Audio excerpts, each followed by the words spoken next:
This video was created with AI to support SQE1 study. We are independent and have no affiliation with the SRA, Kaplan, or the SQE.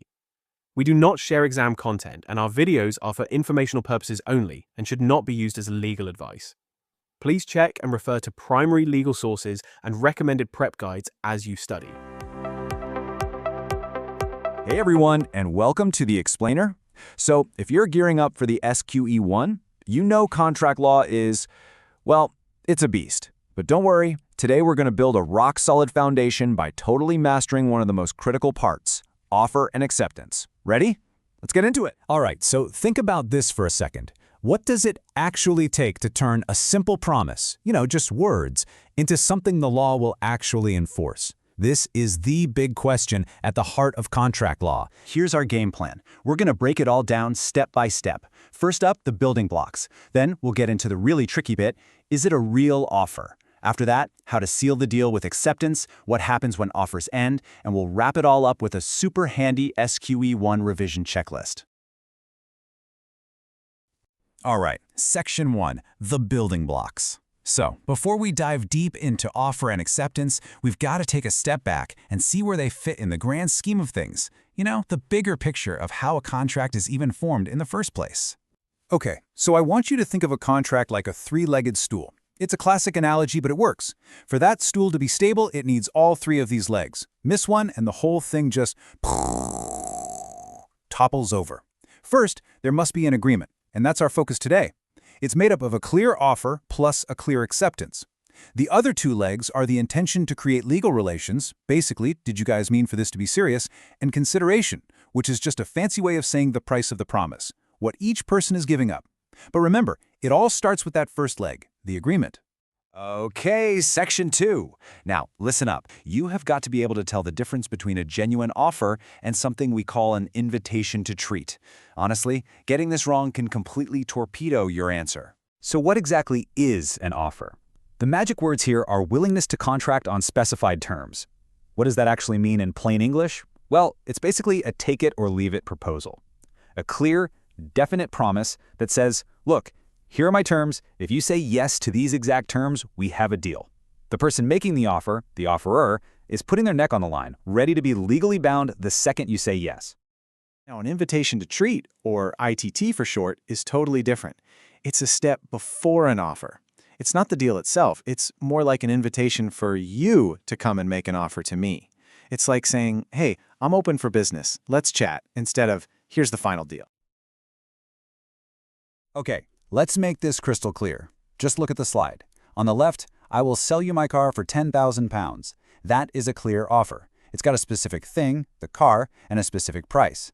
All you have to do is say, yep, I accept. But the statement on the right, my car is for sale, are you interested? That's just an invitation to treat. It's opening the door to a negotiation. It's basically asking you to make an offer, maybe by saying something like, I'll give you £9,000 for it.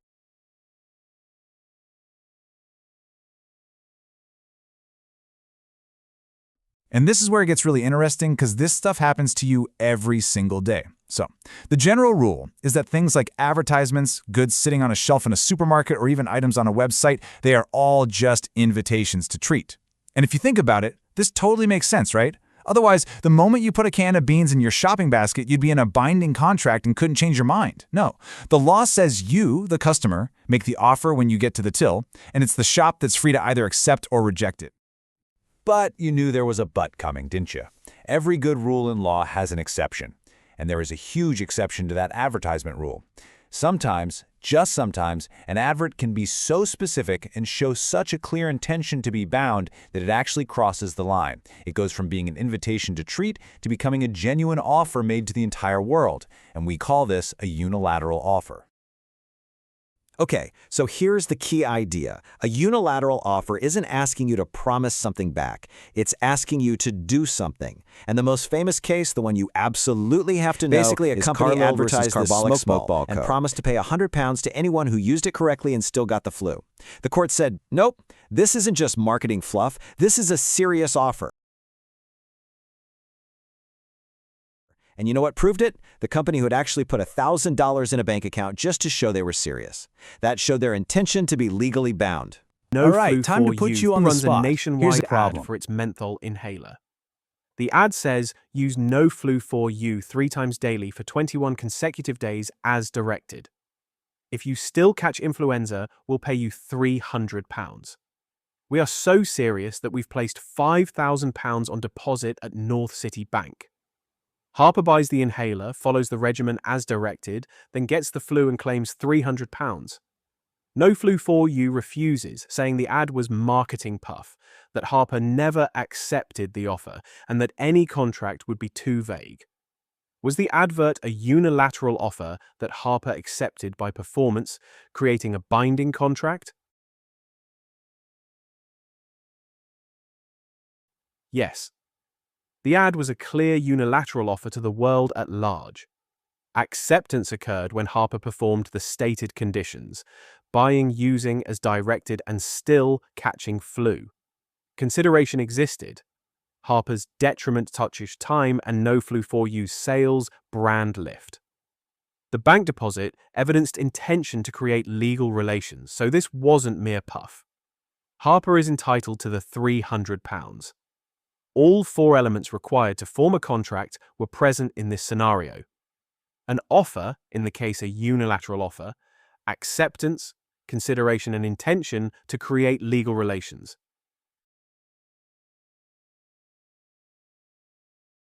Okay, so we've figured out what a valid offer looks like. The next logical question is, how do you actually seal the deal? And that brings us to our next section, acceptance. But just saying yes isn't always enough. The law has some really specific rules about what counts as a valid acceptance. Right, the first and most fundamental rule of acceptance is what we call the mirror image rule. And it's exactly what it sounds like. Your acceptance has to be a perfect, flawless mirror image of the offer. If I offer to sell my car for £10,000, your acceptance has to be, yes, I agree to buy your car for £10,000. If you come back and say, sure, but I'll only pay £9,500, well, you've just shuttered the mirror. That is not an acceptance. And as we're about to see, that's actually something completely different called a counteroffer, and it has a massive legal effect. Okay, next up, acceptance has to be communicated to the person who made the offer. You can't just silently accept it in your own head. And this is a big one. Silence cannot be acceptance. An offerer can't just say, hey, if I don't hear from you by Friday, I'll assume it's a deal. The law doesn't allow that because it protects us from being forced into contracts we never actually agreed to. But, as always in law, there are exceptions. We've already met one, unilateral offers, where you accept by performing an act. The other massive one you need to know is the famous postal rule. Okay, the postal rule. This is a slightly weird, old-school rule, but it's a powerful exception. Here's how it works. If it's reasonable to accept an offer by mail, then the acceptance is legally effective the moment you pop that correctly addressed and stamped letter into the postbox. And here's the crazy part. Even if that letter gets lost in the mail and never, ever arrives, the contract was still formed. This rule does not apply to modern instantaneous methods like email or text messages. For those, the general rule applies. Acceptance only happens when it's actually received. On to Section 4. An offer doesn't just hang around in the air forever waiting for someone to grab it. Think of it like a lit match. It has a limited lifespan, and it can be killed or extinguished before it's ever accepted. So understanding how an offer can be terminated is just as crucial as knowing how one is made. So there are basically 3 main ways an offer can die. First, rejection. The person the offer was made to can just say no, or they can make a counteroffer. Second, revocation. The person who made the offer can take it back. But, and this is important, that revocation has to be communicated to be effective. You can't just change your mind secretly. And third, lapse. The offer just expires, either because a deadline is passed or just because a reasonable amount of time has gone by. Let's drill down really on on that that first first one, scenario. rejection. This one is based on another famous case, Hyde v. Wrench, 1840. Wrench is selling a farm. First, he offers it to Hyde for £1,200. Hyde says no. On June 6, 1840, Wrench writes again, £1,000 final. Hyde replies on June 8 saying £950. Wrench rejects it and confirms this on June 27th. Now 2 days later, Hyde tries to accept the original £1,000. Wrench refuses to sell and Hyde sues for specific performance. What do you think? Can Hyde accept the original offer? The answer is no. The court held there was no contract. Hyde's £950 was a counteroffer, and in so rejected the £1,000 original offer, so there was nothing left to accept later. His claim failed. As the judgment puts it, Hyde thereby rejected the offer previously made by the defendant.